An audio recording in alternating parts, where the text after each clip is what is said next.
Welcome to From This Day Forward, a wedding industry podcast. My name's James Clarke, your host and wedding photographer behind Just James Weddings. This is a space for real conversations with couples, photographers and wedding suppliers, exploring what truly matters on a wedding day and how meaningful images can be created. Without further ado, let's jump on into the next episode. Hey, welcome back to From This Day Forward, a wedding industry podcast. Today, I'm proud to say we've got a very first guest on the show. He is an expert photographer. He is the founder of Prosper Education, and he's also getting married this year. So I'd like to formally introduce to you, or informally. Let's do that. Patrick Partridge Photography. Welcome, buddy. Hello. How are we doing? Doing great, mate. How are you doing? Yeah, all good. This is a new adventure for you. Excited for you? Yeah, man, it's quite interesting actually. I mean, we'll talk about Prosper later, but actually, it's really cool to see, having been on it, how many people that have been on that workshop have actually started like different ventures away from photography. Nice. So you must be feeling pretty proud about that. Yeah, well, that's like the whole thing of it is basically just educating and making people better at what they do in their craft. So seeing things like this is always like a joy for me. Like, that's the goal of it, right? Just people to get better at whatever they're doing and break new boundaries, I guess. That's it. And for you as well, start doing this today. And for me, like starting this podcast, like it's just stepping out of comfort zone and just giving something else a go. And that, like, even for me now, I've realized I've not even like switched the scenes yet. So now everyone can see your face in full glory. We're learning on the go. So mate, absolute pleasure to have you on, and my mind's just going like a million miles an hour because there's so many different things we can talk about. There's so many things that not only couples can get from this episode, but photographers and other wedding suppliers too. So yeah, my mind's whizzing all over the place already, but I think it'd be really cool to split today's podcast up into three different areas, really. First, let's talk about photography, because that's mainly what you are, right? Yeah, I guess. We'll talk about Prosper Education, and then we'll also talk about your own wedding planning experience, because as a supplier, it's probably like thrown a whole like new like wave of ideas into other areas of your life as well. So it's going to be a really cool episode. It's going to be a lot for people to get out of. So let's start with photography, and let's talk about like how even did you get into photography in the first place? I sort of like fell into it like most people there, just like, I just fell into it, which doesn't really make any sense. But I actually studied sports and education at uni, and then went traveling afterwards with my now fiance. We lived in Taiwan for like 2.5 years. And traveled all around Asia, and it was there where I picked up a camera. So what was that, 2016 or something like that? Just literally fell in love with it, like taking photos of wherever we were traveling, watching all the YouTube videos, listening to all the podcasts and everything that was out there, just trying to make myself better at this thing that I loved. And then, yeah, when traveling was over, I came home, and luckily I had a really good friend, Tom Durham, shout out. Who was already doing weddings, and he was like, mate, do you want to come to a wedding with me and take some photos? And I was like, yeah, why not? And then literally I was like, I can just do this as a job, because I loved photography, but it wasn't really anything that I thought could be a job. Mm-hmm. And then as soon as I went to that wedding, I was like, this is it. Because although I loved taking travel photos, there was a part of me where I was like, I'm not really getting anything from these photos other than like documenting that I went to that waterfall, or I went to that city. Yep. Whereas weddings is like, I used to love street photography. I still do.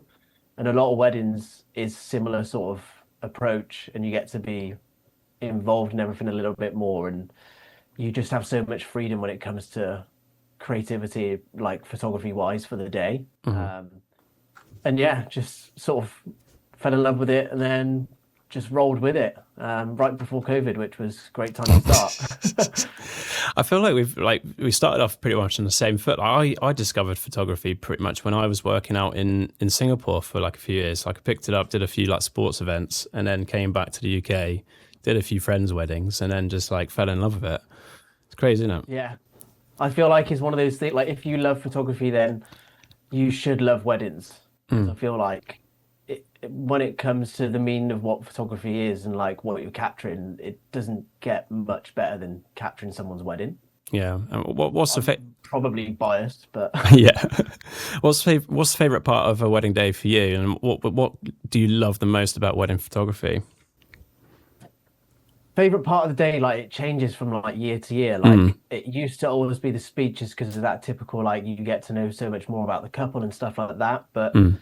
as I photograph weddings more, like I get to know my couples quite a bit before the day, more than I used to. So now, don't like it's couple portraits, Mm. and it's not because of the photos. It's more because the couple get to spend like, although I'm there and the videographer, Yeah. but they get to spend some time by themselves, like Mm. enjoying that little bit of peace with one another. Like I'm just really loving that at the moment, just giving them a bit of space. The way that I work, I don't really push like portraits like crazy like times and get them to do crazy stuff. So it's just Mm. quite nice for them to spend some time with each other. Yeah. I mean, But yeah. do you find like obviously like you just mentioned that your favorite part of the day has kind of changed. Do you feel like as well your style has kind of like evolved and your approach has changed over time as well? I would say my approach is very similar to what it was when I began, but Mm. my style probably like I wouldn't say change, that's the wrong word, but it sort of develops over Yeah. time. Like you see something you like, or you capture something that you like, or you open a new book and get inspiration from it, and then you just sort of you're like, that's really nice composition, like that's like, and you just sort of Mm. grow your work through that.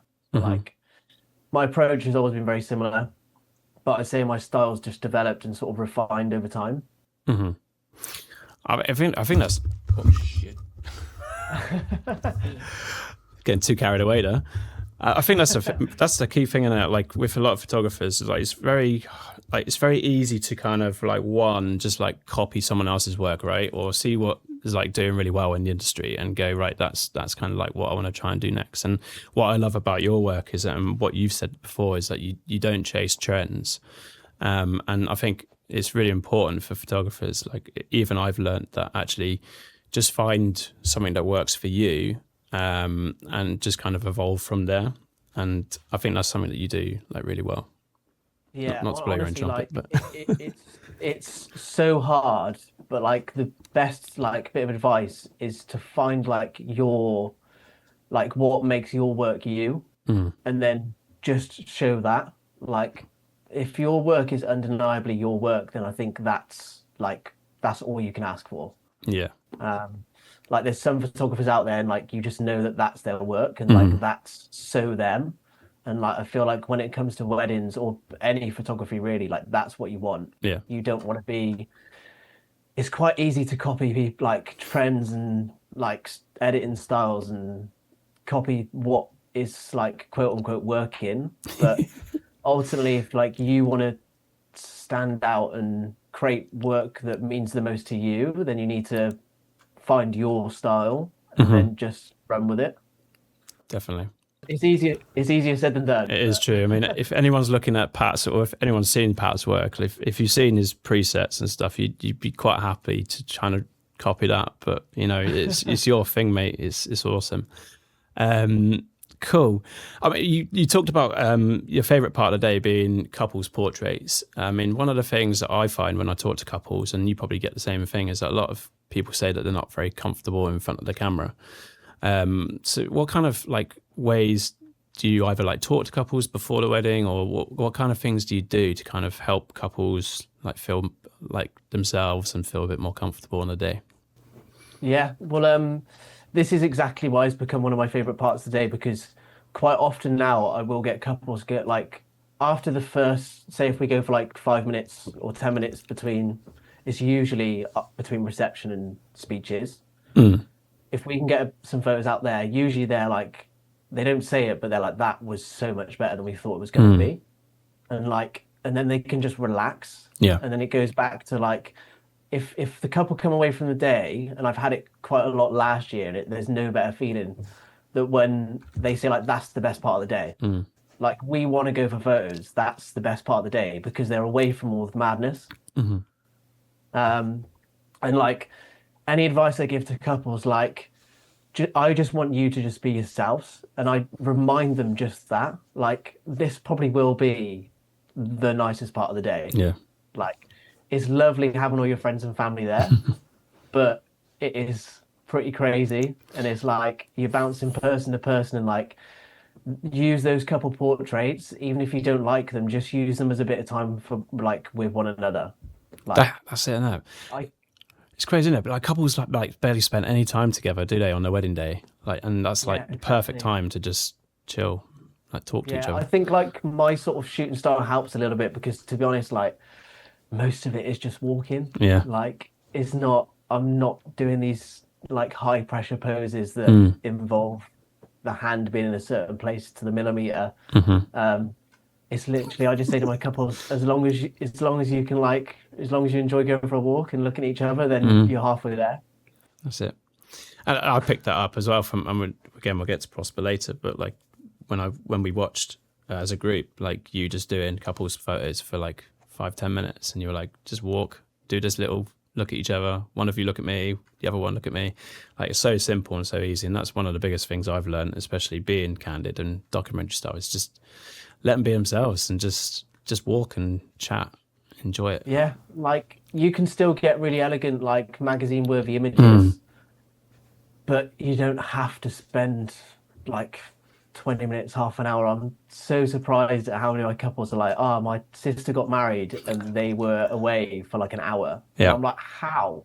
Do How? you find when you go to weddings, like guests and stuff, like come up to you and say, "Oh, photographer at this wedding, for example, was horrid," or "This photographer was like away with a couple for ages," that kind of stuff. Do you ever find that when you get to a wedding, like people talk to you about experiences or bad experiences that they've had with a photographer? Yeah, I do, but it's like it's funny because it's always the bad experiences that they'll approach you with. Yeah. Like you'll only hear the good experiences if like one of the bridesmaids got married and I'll be like, oh, who did your photos? And they'll be like such and such, and they'll be like, he was amazing or she was amazing. Yeah. Um, but no one actually comes up to you on the day and being like, oh, by the way, our photographer was amazing. Yeah. They don't, do they? It's always the bad I think. experiences, right? They I come think up to you. So Yeah, it's the British in us, isn't it? We always like to moan and complain, don't we? yeah. Oh dear. But then on the other hand, like, whereas, like, do you find like you get to a wedding and like, or after a wedding particularly, like you get positive feedback and stuff like that? Yeah, so like I'm quite lucky that I've actually got like I'm quite proud to say that I've over 100 5-star reviews, which is like Mm. pretty good in like in this industry. Like sometimes it's quite hard to get the reviews. So um having that alone is like something that I'm quite proud of. Mm. And yeah, like if a couple of the guests or the bridesmaids message me or tell me or even book me, like that means I did a good job, right? Mm. Because like you are mostly there for the couple, but there's so many people there on the day that you don't necessarily have to impress, but like you wanna like have wow, I was about to say a good impression, and that's the same as impress, isn't it? You just never know where the next booking is going to come from, do you? Like, if you're an, we can swear on this podcast, but if you're if you're Oh, an asshole on the day, right, you're highly likely that there's someone going to be at the wedding that is engaged, and they're looking at like how you're working and stuff like that. So if you're a complete dick, then you're less likely to like get someone like inquiry the following day, like we saw you at this wedding, blah blah blah. We'd like to book with you. So yeah, it's you're not just there to please the couple or to work really well for the couple. You're there because I find like I've gone to a wedding and I've like pushed push chairs around and stuff like that, and like you might miss like a photo opportunity or something like that. But actually being a nice guy on a day just like goes such a long way, doesn't it? it's just like the whole guest experience. Mm. Like I always tell my couples that I want the day to be like as good as they imagine, and like there's that means that sometimes you will have to like get involved a little bit and speak to everyone and just like don't be a stranger. Like Mm. people are there to have a good time, so you can have a good time with them. Mm. Um, and like ultimately for me, that helps me create some of the images that I create because like the guests feel welcomed by me and like I'm not like a weirdo in the corner with a camera. Like they don't mind me like coming up to them and like you'll find when it comes to the dance floor, like the guests are just they'll just play up to the camera because you're not that photo guy. You're it's Pat Yeah, or just another guest, basically. yeah. Yeah, I find actually, and I'll ask this question as well. Like, do you find doing like engagement shoots or pre-wedding shoots helps, like when it comes to the wedding day, like with guests, not just like the couple, but guests too, like in terms of people have like kind of seen how you work, they've seen your photos, all that kind of stuff, and they feel a little bit more relaxed as well as the couple, right? You ever felt that with Um, engagement shoots? I'm not. It's hard to say with guests, but like for the couple, like the engagement shoots or like a pre-wedding shoot is if if it fits your budget, it's probably like one of, and you're a little bit nervous. I don't want to say one of the most like important investments you can make, but when it comes to the wedding day, you're like friends already, and that's like the biggest part Definitely. of the job. Like for me anyway, and how I capture weddings, and like you've already you've got to know each other on a much deeper level already, so it just cuts out like a bit of time, a bit of like the bridesmaids already know you a little bit more because the bride's spoken to you about like how you shot the pre-wedding shoot and stuff Yeah. like that. Um, so yeah, it helps massively. I definitely find that. Like if I've done a shoot and you mentioned the right thing, like you feel like a friend, or they feel like a friend's turning up on the day, don't they? Rather than some random with like two cameras walking around. Yeah. And yeah, you're completely right. As soon as you walk in that room and you've done an engagement shoot, like you do feel like a sense of everyone's much more comfortable already with you being around. Oh yeah, Um, it saves a good like half an hour of chit chat. yeah. Oh dear. Let's talk a little bit more about photography. Main thing I get from, or have got from you, like talking to you before, is you're massive on client experience, and there's a few things that I've picked up in the past from you and stuff like that. And I guess this bit really is going to help benefit other photographers or people that are starting in industry. It doesn't even just have to be photographers; it can be any supplier really. But just explain, like, maybe in just a few things that you think like are massive to you to get across to couples and improve their experience. What in terms of like supplier to client ratio? Yeah, well, Not ratio, I know what you mean. relationship. Yeah, relationships. Let's go with that. Um, like there's a few key things. Like I feel like fast emails is the easiest thing that you can do. Hmm.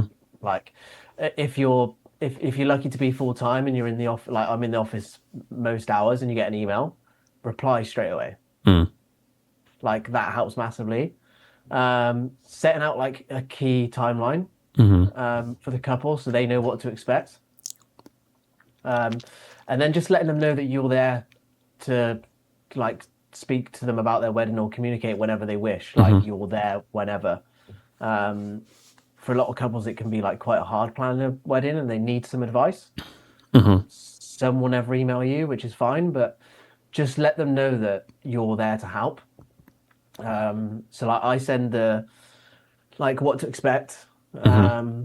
I also send like having a list of recommended suppliers is Hmm. really big. Like if you don't have other industry friends that you Yeah. know are going to help their day, like create that now Hmm. and send it to your couples whenever they book. Hmm. I don't think it matters what supplier you are, whether you're a photographer, hairstylist, makeup artist. If you like work with really good people and you know that they'll help the couple's day, Hmm. send them over because booking suppliers like now is a minefield. Mm. There's hundreds of everything Yeah, and and we're also coming out the so much good.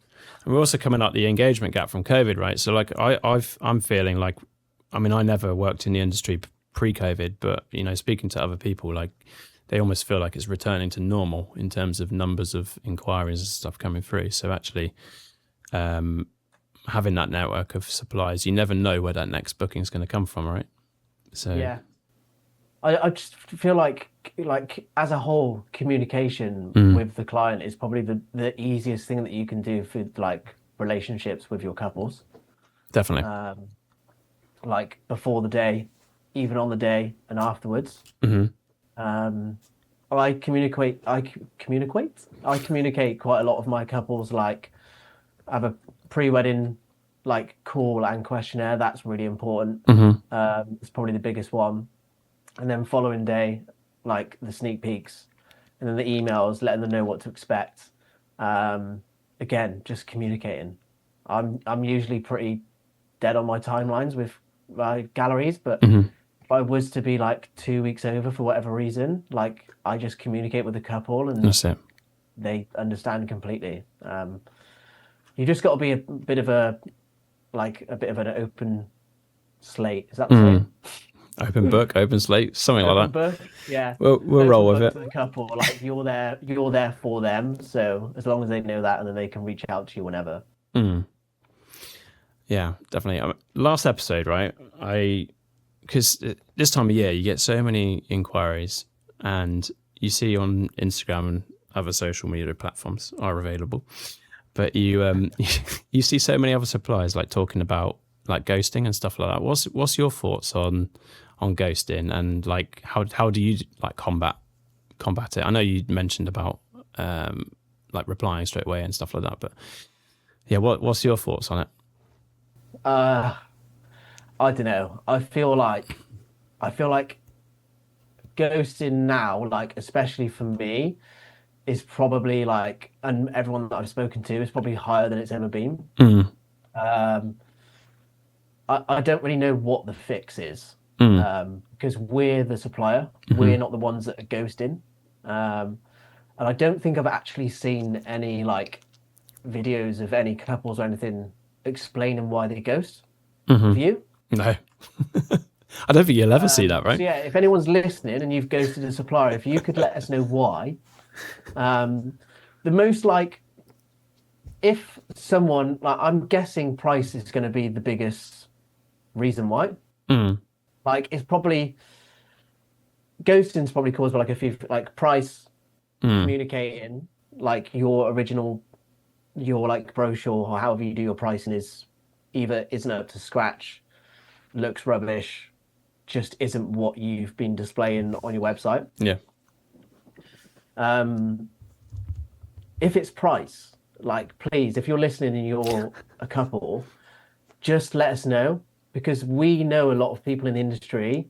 Like usually, like the 1 out of 10 time that someone replies saying you're out of my price range Mm, instead of ghosting. I love that because it means I can send over photographers that I yep. know charge less than me and are good. Mm-hmm, Like it's so much better for couples to reply and like just honestly. mm-hmm. Um, but yeah, in terms of your question, like I don't know why they ghost. Do you find it bothers you less now though? Like you're more like busy. Like I found it when I started. Everyone that didn't reply like really got to me, but like now it's like not as big of a thing. But like, do you find that's the same? Yeah, Or does so it like still get to you?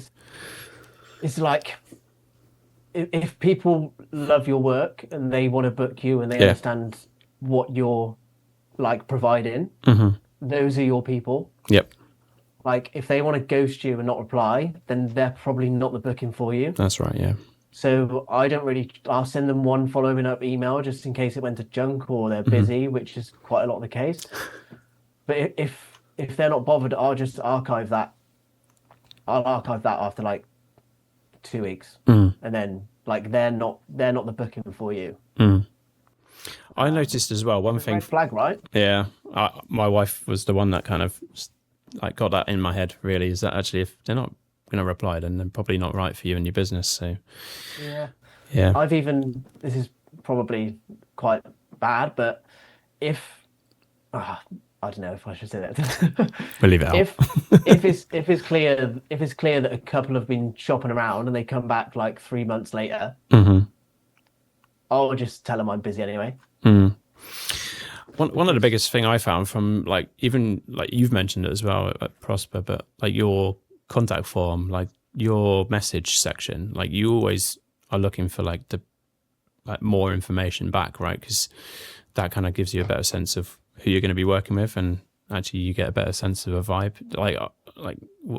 How does that sit with you? So like, I want to be excited for your day. Yeah. Like if you're inquiring, I want to be excited for your day and say that I can shoot your day.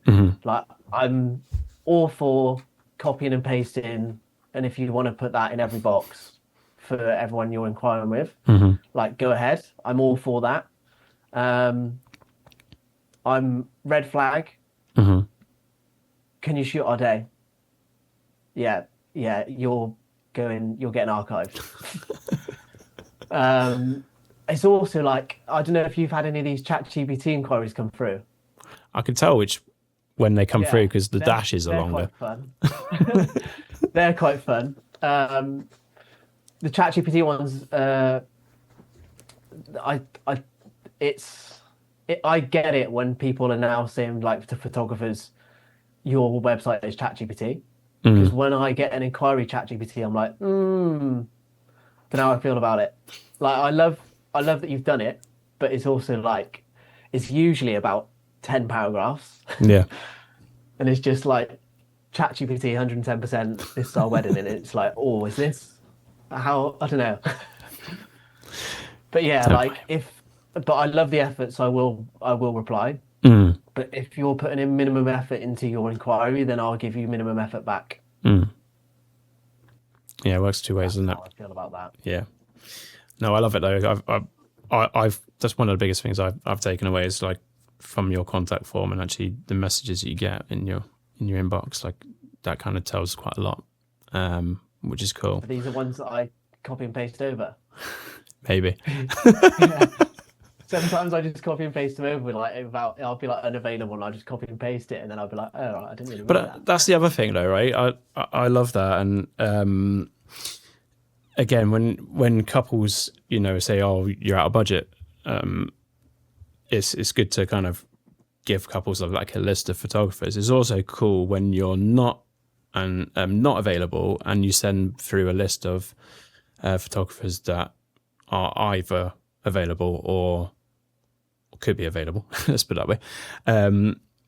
But like that's quite cool from a networking point of view, isn't it? To kind of share leads and share inquiries. Let the couple know that just tell them that I've sent you.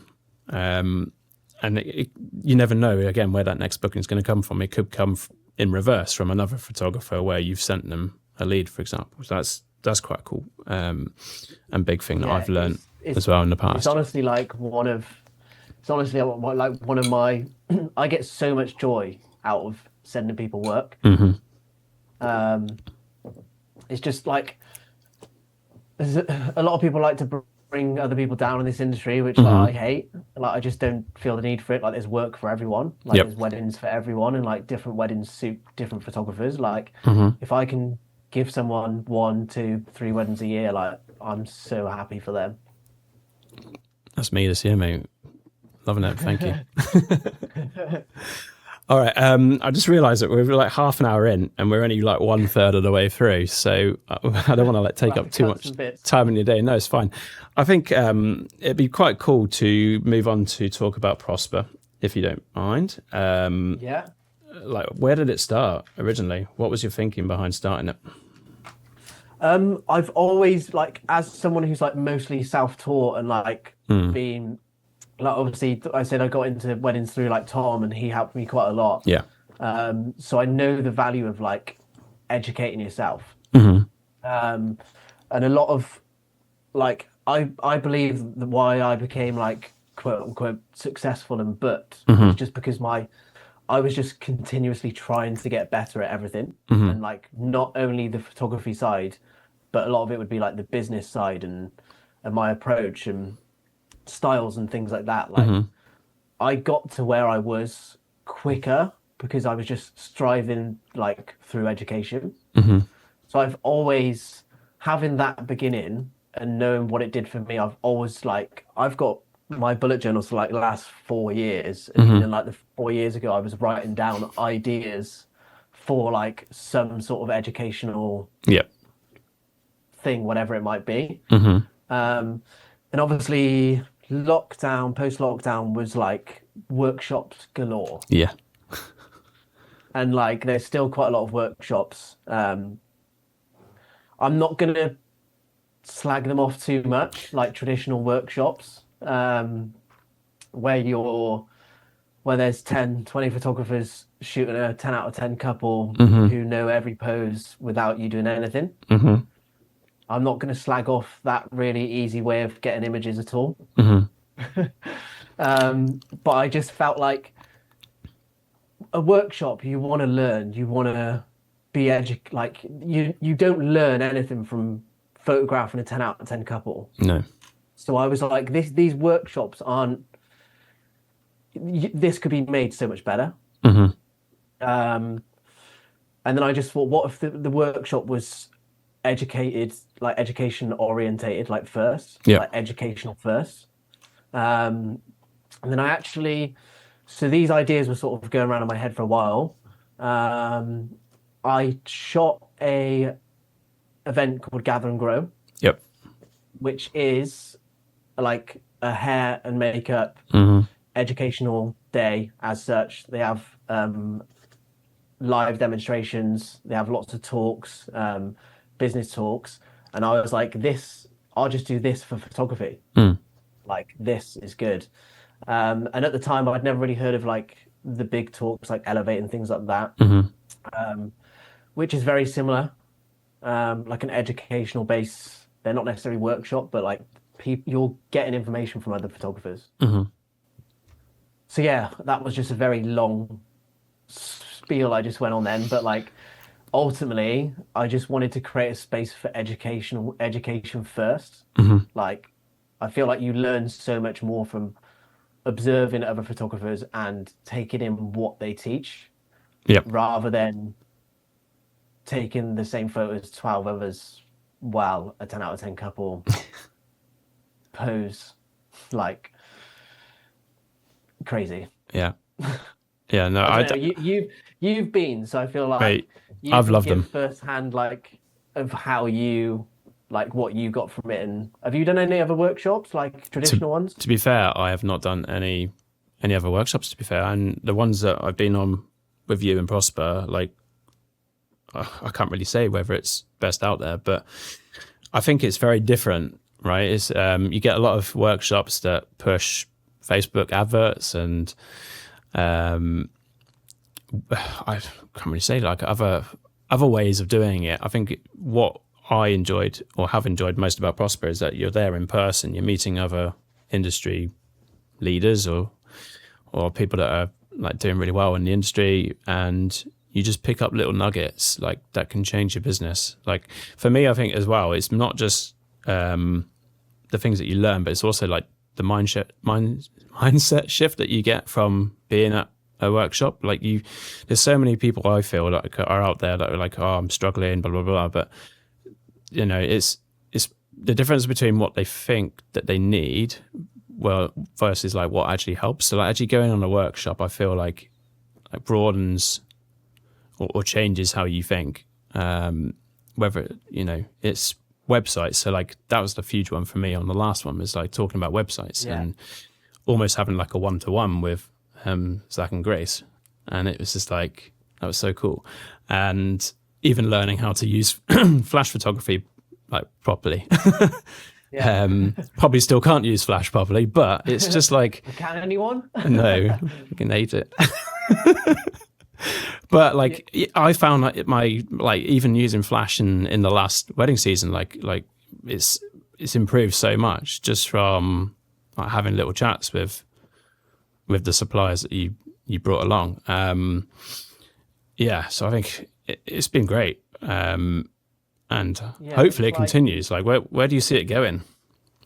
Like it was exactly like I just wanted something that was like intimate, educational base where people would get so much more than they would get from a traditional workshop. And hopefully I've achieved that. So like going ahead from here, I sort of want to build the community a bit more. Yep. I feel like everyone that's been loves it and they understand it. So build the community a bit more, and then we'll probably try and aim for the next one. December, right? October-ish.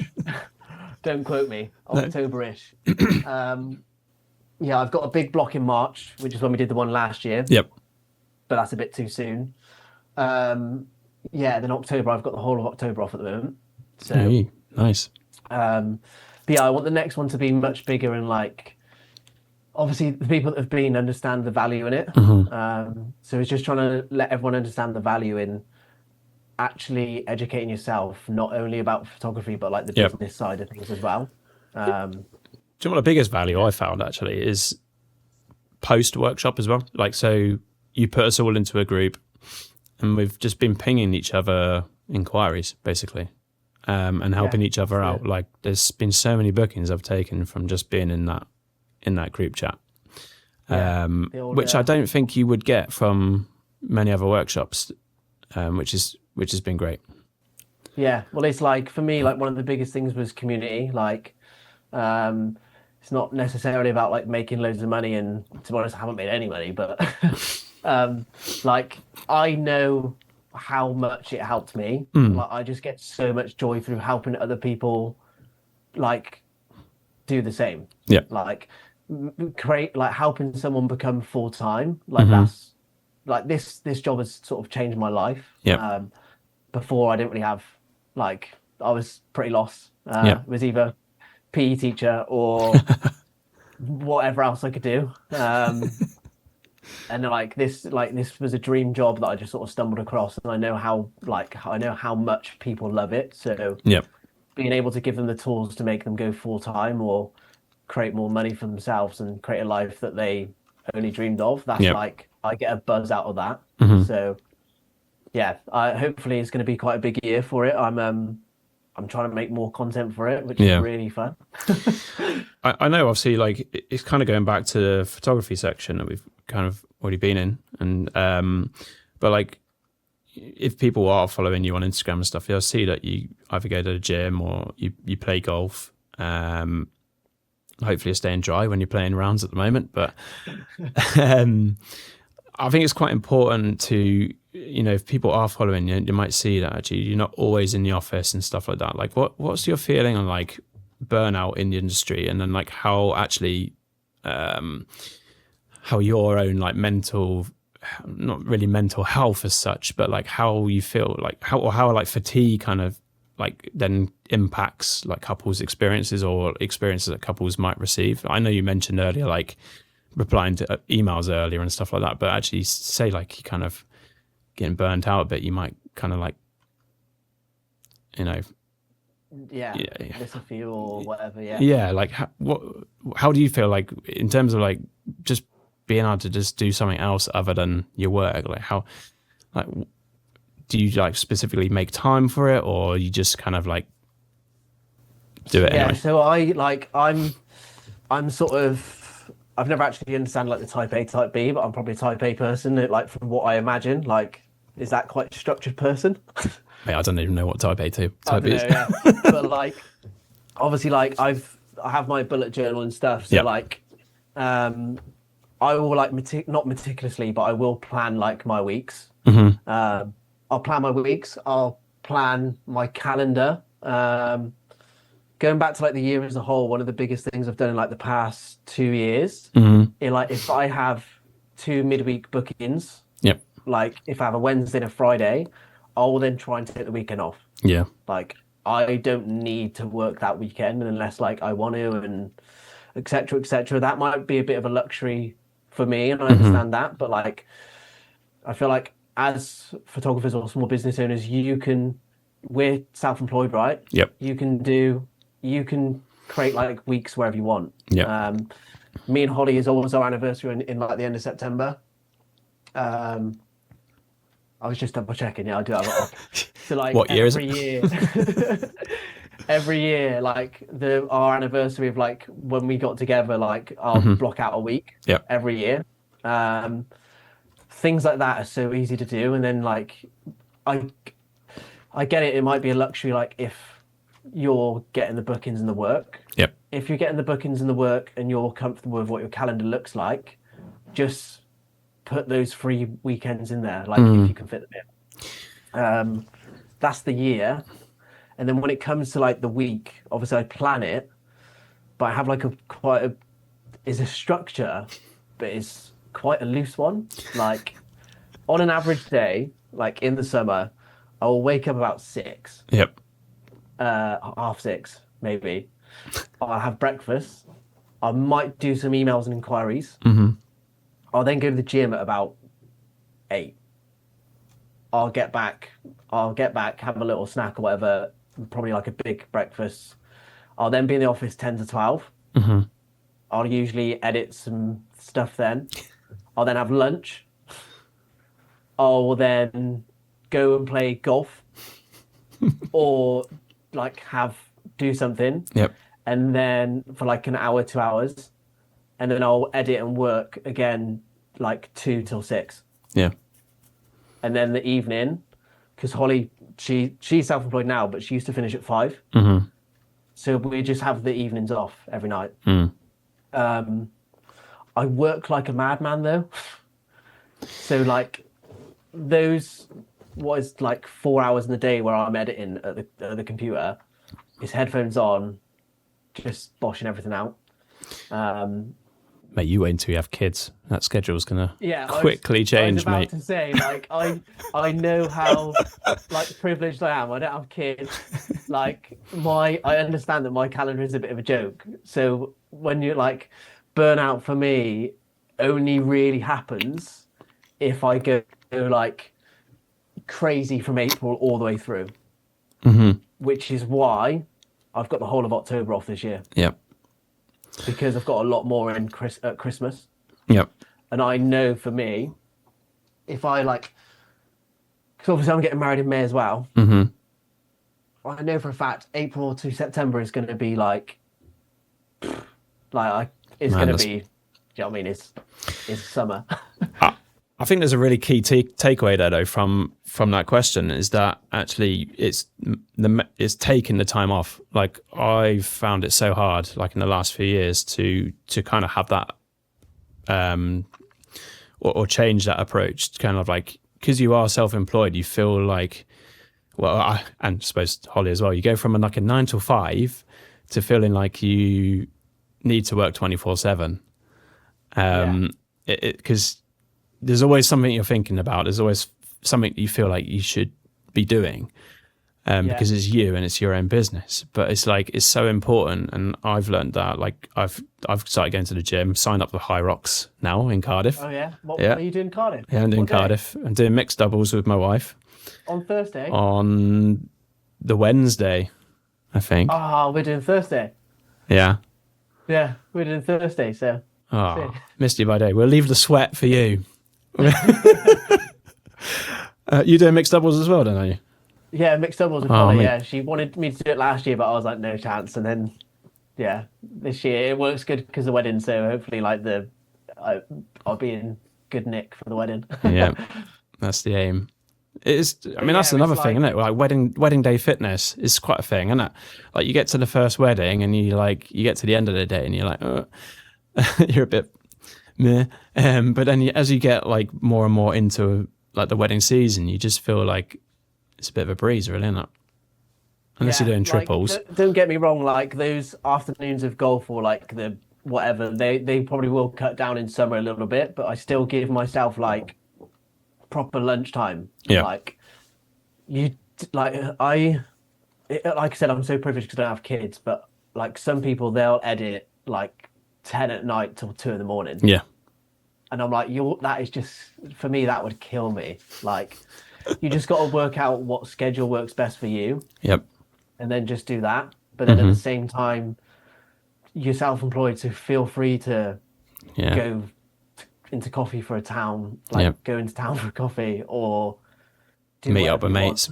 Yeah. As long as you like, that's the biggest thing where I have my bullet journal and like my goals on there. If I'm not hitting those, then I probably should stop playing golf. Yeah. Yeah, it's priorities, isn't it? It's just knowing what you need to do when, and making sure you're not burning yourself out, which is key. Look, I think you mentioned your wedding in May, right? Smooth little switch over there. Switch over, casual, mainly because I'm looking at my battery life on my camera and I don't know why it's not going off my external battery. So 14% left, which should be fine. But yeah, you're getting married in May, and I think this is really a cool one, really cool topic to talk about, because obviously you're a wedding supplier and now you're a couple and you're getting married. So what's it been like switching from being a supplier to being a couple that's planning for a wedding? So I'm just going to say it's like such a typical thing here, like just ask Holly. It's good to know. It's been quite like I was thinking about this. It's been really fun, like, and I'm so looking forward to it. But I think because I give couples the advice, like whatever happens, happens. Like because I give that advice so much, like I don't. Like I am bothered. I am really excited, but at the same time, like I'm like, nah. Like, like it will be what it will be. In terms of like planning, I've sort of it's mostly been Holly, and I've just sort of given her things that I don't want rather than like things that we want. Do we need to get Holly on? Do we? Given her through, yeah. I'm sure I've given a few good suggestions here and there. Yeah, and it's going to be. I understand like how couples feel now. Like that's good. 6 months is 6 months.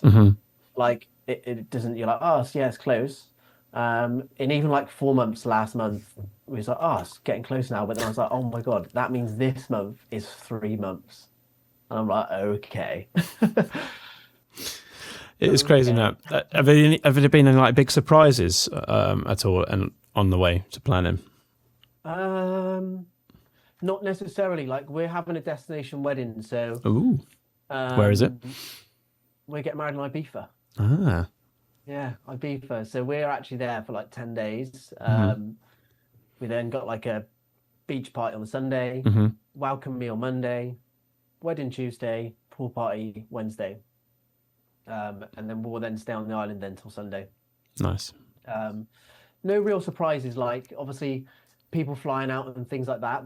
Is sort of out of your control, and like things cost money for everyone. So it's like you need to like lower your expectations a little bit when it comes to like what you expect of people. And I think people say that a lot of the times anyway, even for normal weddings, don't they? Yeah. Like no one's as excited for your wedding than you are. Yeah. So, like, but yeah, it's gonna be incredible, but no crazy surprises yet. Not like any extra costs or anything like that. I mean, obviously destination wedding is probably very different to like planning for a wedding over here. But have any like anything you feel like could translate to a wedding back in the UK in terms of like things that you never thought you'd have to pay for or anything like that? I think because I'm in the industry, I know sort of like what to expect. But chairs, man. Chairs. Like, yeah, I don't know how much I can say because I don't know when this is going out. I don't want to slag off our venue too much. But like, if you've got 100 chairs and we got 50 there and 50 there, why do we need to pay for them to be moved? Can we not just put 50 there and 50 there? And why are we like you have to pay for like things to be moved and stuff like that? And it's like, yeah, that's the only like. There's little annoying payments, and I like see people complain about it all the time. Like those payments are more annoying than the big payments. My wedding was ages ago now, and actually my wedding inspired me to get into wedding photography. But like it's things like corkage fees, all those little things that you never really think when you're planning that like creep up on you, don't you? It's like weird. We don't have to deal with that as much like for our wedding. A good example though is like I'm not a massive fan of like umbrellas at weddings. Like like I've seen them in tables and stuff. So obviously we're getting married by a pool, and there's like the umbrellas there for like shade. So I didn't really want them there.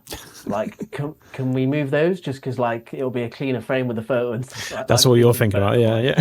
Yeah, like cleaner frames the photo. Yep. Yeah, that's €500. I was like, can we not just move them ourselves? So Mad, yeah, innit? so they're staying there now. Yeah. Thank your videographer is going to thank you for that one. Yeah.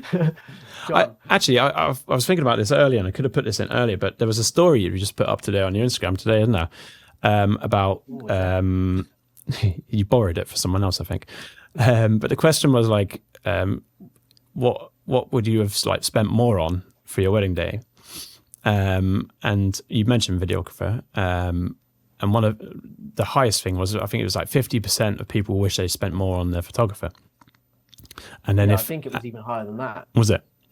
I don't know. Yeah, I'll have a little look now. It was by Chloe. Clever, yeah. So Chloe like, Marie. I think it was like 50%. This is when I looked at it. 50% of people wish they spent more on the photographer, and then some people were saying actually they would have budgeted for a videographer too. From my own wedding experience, actually, we never thought we'd go for a videographer, and then parents luckily bought us a videographer for Christmas. Big Christmas spend that was. But actually now we watch our like wedding video back every anniversary, and now our kids are like old enough that they can understand it and watch it with us too. Like even going back to like one of the first things like we talked about is like when couples or like guests come up to you at weddings and say like, oh, that videographer we had or photographer we had at our previous wedding was meh. Like what is, I suppose, what my frog's coming back, my cold's coming back. Like how do you feel like with regards to that story, like how do you like, do you ever feel like you get those kind of questions asked to you a little bit, like in terms of, or couples like questioning like your own prices and stuff like that? Like what advice would you give to couples when it comes to like pricing? I think that's the main thing I'm trying to get from this. Like what do you say to like how they would budget for their own wedding? Like, obviously you're going through your own wedding now as well. Apologies.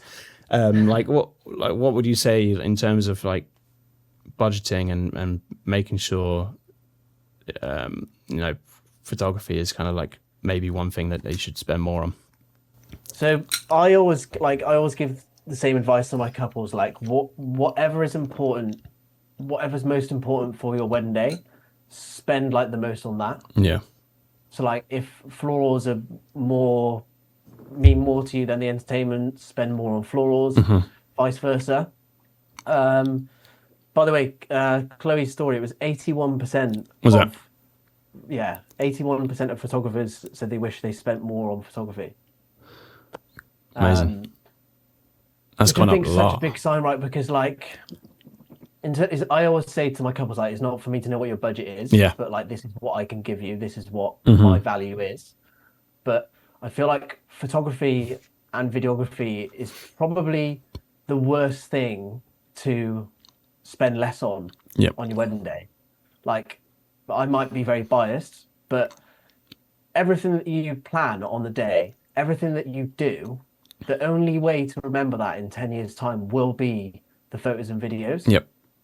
And like, if you're going to spend an extra £1,000 or an extra £2,000 or however much it may be than what you imagined, Yep. over the course of 10 years, like, you'll be so thankful for those images and videos. Yep. Even like the day after, you'll be like, that was probably the best thing we did. Exactly. Yeah. Like planning my own wedding, I know how like wedding costs can just increase, and you're like, this is ridiculous. But anyone who's got married, well, everyone that I've spoke to will say like it's worth all the money. Definitely. And like a lot of people wish if they could spend more. Obviously times can be quite hard at the moment for a lot of people, so don't go into like financial ruin for it. But if you can squeeze out a little bit more for a photographer or videographer that you really want, and images, and not only the images but the whole client experience is something that will make your day better, Yep. spend it. Like £1,000 over like even 2 years is money comes and it goes, but like memories are there forever. That's it. Exactly. So yeah, like in terms of when it comes to pricing, don't go into financial ruin for it, but also remember that this will be the only thing that will last forever. That's it. It's a big investment, isn't it? And it's a worthwhile investment. like I always think, my saying is, I mean, you can preserve flowers, but your cake, your catering, everything lasts a day. Photos last forever.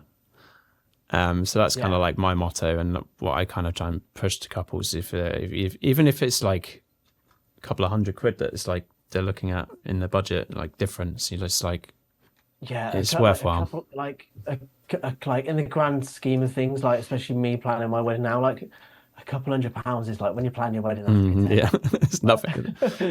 Like especially like Peanuts. in a year's time, I'll be like, oh, you won't even remember that it was an extra £200, but you will remember if you're like those photos are rubbish. Yep.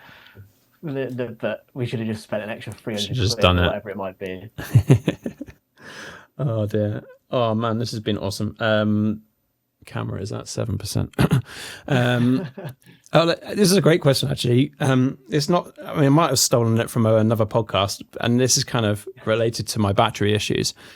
But I absolutely love this question. And I always ask it to whether I'm working with a videographer at a wedding or a second photographer that I have is, would you rather have a battery that never dies or an SD card that never fills up? I go with battery, innit? I don't know. SD card. They're both like, it both takes the same amount of time to take one out and put it back in. That's true. I'd go battery. Battery. Because again, coming back to me being very particular, I like having all my memory cards separate for each wedding. So having everything on one memory card would be a nightmare.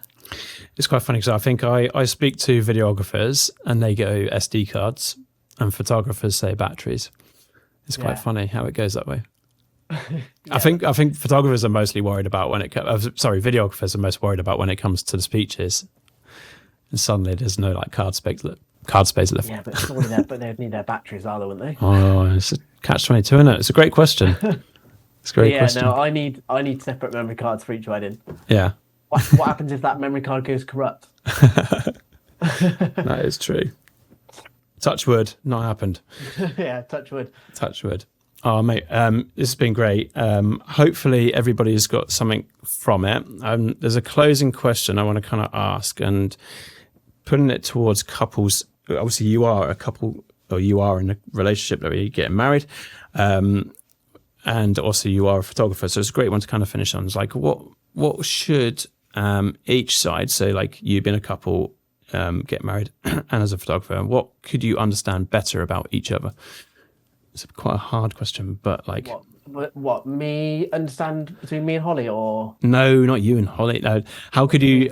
Is there a way of understanding photographers better, and is there a way that photographers could understand couples better? In terms of... I think it just goes back to like communicating. For the couple, tell the photographer everything you think they might need to know. Like, even if you tell them too much, like for me, that's fine. Tell me as much as you want. And then for the photographer, the same as what I said earlier, just being an open book and letting them know that you're there for them on the day. Try and describe your approach in the easiest way possible. Like the easiest and accurate, so they know exactly what to expect. Those would be my two. Yeah, it's great. And I think expectations is probably one of the best things you could probably outline to a couple, because that just puts them so much more at ease, isn't it? But yeah, that's... Yeah, 100%. Yeah, communication is yeah, I'm glad you said that, because it's probably the best way of approaching it. All right. Thank you, Pat. Or Patrick. Right. I said this in one of my previous episodes. I didn't really know what to call you formally. Was it Pat or Patrick? But we've got all the way through this and I haven't even asked you. So I get it all the time. Like, honestly, I don't care. Whatever. All right. Cheers, Pat. Where can we find you, and where can we find Prosper Education for any photographers, or, well, it's just strictly photographers, isn't it, really? But where can we find you? Yeah, Pat Partridge Photography. And then Prosper Education. Those are the tags on Instagram. Just type in Patrick Partridge into Google. There's not many of us. I should pop up first. It's a great name, I tell you. Yeah, thanks. Is that an alias? It's not an alias, is it? No, it's not. No. That'd be good, isn't it? Just a big. When's the reveal? What's your actual name? Yeah. No, but thank you, Thanks mate. for having me on. No, but my pleasure. Good luck. Excited to listen to all the future episodes too. It'll be when we actually listen back to this and be like, what the hell did we just waffle about for an hour now? Like, why is that 7 hours long? Yeah. God, my battery would not last 7 hours, but yeah, I don't know why it's not lasted this time. I got an external You need battery. a never-ending battery. That's what you need. Yeah, exactly. Oh dear. Well, thank you again, mate, and hopefully catch you soon. Yeah, I'll speak to you soon. Thanks, mate. Cheers, Pat. Cheers. Bye.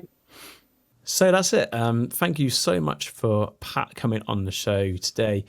What an absolute pleasure and great first guest to have on. Hopefully there was enough there for you to have got something out of it, whether you are a couple, supplier or photographer. Hopefully we didn't waffle too much. And like I mentioned in the very first episode, that this experience hopefully will improve how I talk in front of the camera and actually improve my kind of, it's not really interviewing skills as such, but being able to kind of, almost like being a better radio host as such. So being able to roll off questions as the conversation kind of develops. So hopefully you'll see that improve as the episodes go on, and maybe we'll get Pat on after his marriage in May. So we will see. But yeah, that was the end of that episode. And on next week, got another exciting guest on.